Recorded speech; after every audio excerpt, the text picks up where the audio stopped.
प्रिय विद्यार्थियों, कक्षा 11 में आपका सूरदास जी के विनय चल रहा था।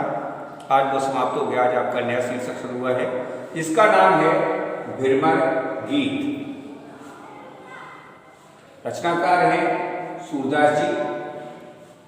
तो भीरमर गीत में गोपियों के ब्रह वर्णन की दशा को दर्शाया गया है। उद्धव जी उन्हें योग का संदेश देने के लिए आए थे, किंतु गोपियां उन्हें अपने वियोग के बारे में बताती हैं, उसका वर्णन किया गया है। कृष्ण मथुरा चले गए हैं, उनके ब्रह में गोपियों की दशा विदीर्ण है, वो दुखी हैं, उसका वर्णन इस पद में किया गया है। गोपियों को श्री कृष्ण की उपस्थिति में जो वस्तु प्रिय लगती थीं, जो स्थान प्रिय लगते थे, वो सब अब उनके लिए अग्नि के समान पीड़ा प्रदान करने वाले हो रहे हैं। तो पद है आपका,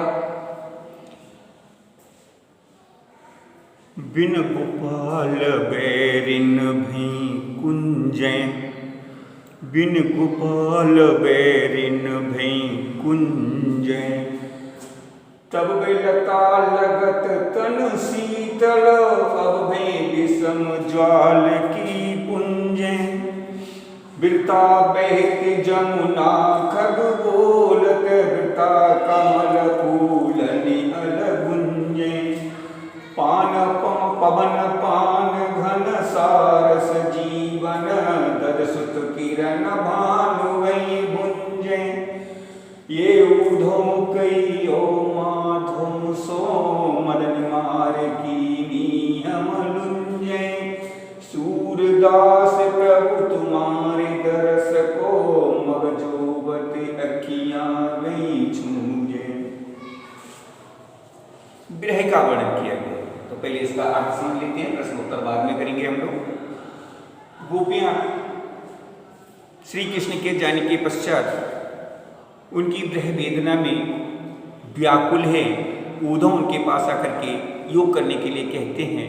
तब गोपियां अपनी मनोदशा को बताते हुए उद्धव से कहती हैं, हे उद्धव, गोपाल के बिना अर्थात श्री कृष्ण के बिना ये जो कुंज है, लताएं हैं, वन है, वो हमारे लिए बैरिन के समान, शत्रु के समान प्रतीत हो रहे हैं, क्योंकि हमें उनकी उपस्थिति का अनुभव करा के हमारी पीड़ा को बढ़ा रहे हैं। तब वे लता लगत तन शीतल, अब भई विषम ज्वाल की पुंजे।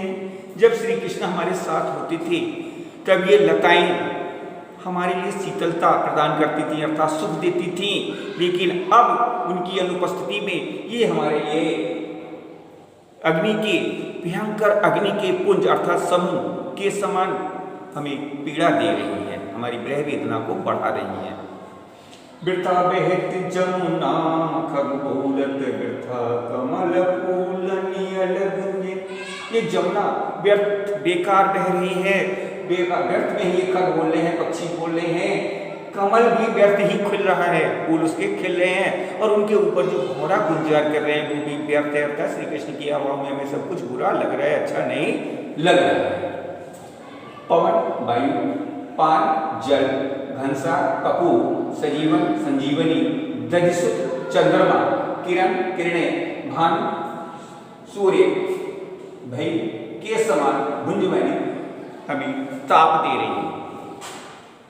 वायु, जल, कपूर, संजीवनी और चंद्रमा की किरणें हमारे लिए भानु के समान, सूर्य की किरणों से के समान ताप दे रही हैं, अर्थात हमारी विरह को बढ़ा रही हैं। हे उद्धव, यह उद्धव कहियो माधो से, ये उद्धव कहियो माधो से, मदन मार की नियम लुंजे।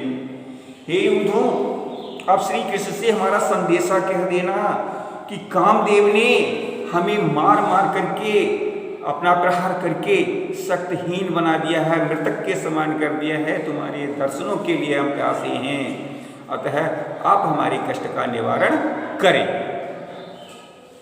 अगला है, सूरदास प्रभु तुम्हारे तरस को, मगजोवती अखियां गई छूछे। गोपियां कहती, सूरदास जी कहते कि गोपियां उद्धव से कह रही हैं कि हे उद्धवजी, श्री कृष्ण के दर्शन को प्राप्त करने के लिए जिस मार्ग पर वो गए थे, उस मार्ग को देखते देखते हमारी आंखों की रोशनी कम हो गई है, अर्थात लाल पड़ गई हैं और हमें दिखना कम हो गया है, हमारे नेत्र कमजोर हो गए। ये पद का अर्थ है। अब पहला प्रश्न है आपका, प्रस्तुत पद का संदर्भ लिखिए। तो इसमें आप लिखेंगे यह पद या यह अवतरण हमारी पाठ्यपुस्तक हिंदी काव्य के भ्रमर गीत नामक शीर्षक से लिया गया है। इसके रचयिता संत सूरदास जी हैं।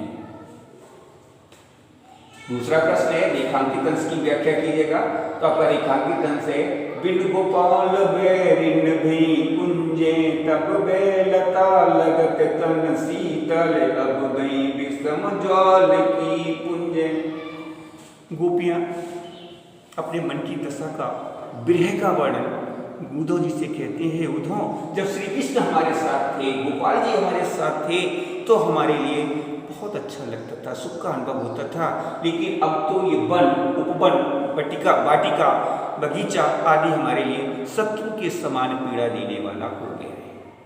उनके जाने के पश्चात, श्री कृष्ण के जाने के पश्चात, तब वे लता लगत तन शीतल, जब श्री कृष्ण हमारे साथ में होते थे तो वह ये लताएं जो थी हमारे तन को शीतलता प्रदान करती थी, अर्थात सुख प्रदान करती थी, आनंद की अनुभूति कराती थी।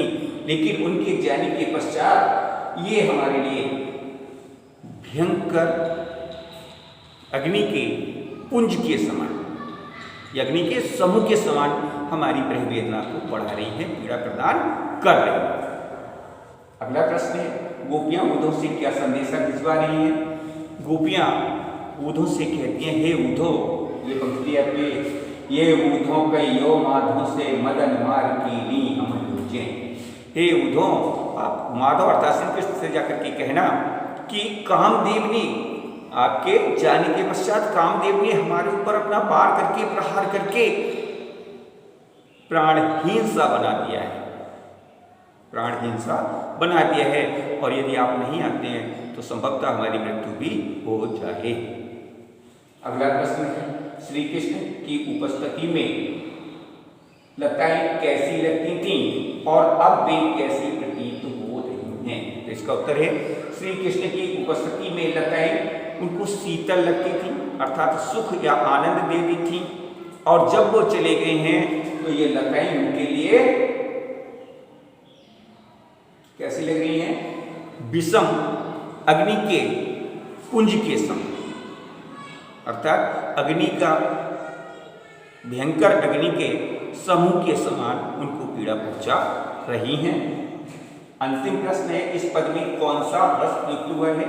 तो इस पद में वियोग श्रृंगार रस का प्रयोग हुआ है। रस होगा का श्रृंगार और उसका दूसरा भाव होगा वियोग श्रृंगार। वियोग श्रृंगार का वर्णन किया गया है। इसके बाद आपका अगला पद भ्रमर गीत से ही होगा। जय हिंद, जय भारत।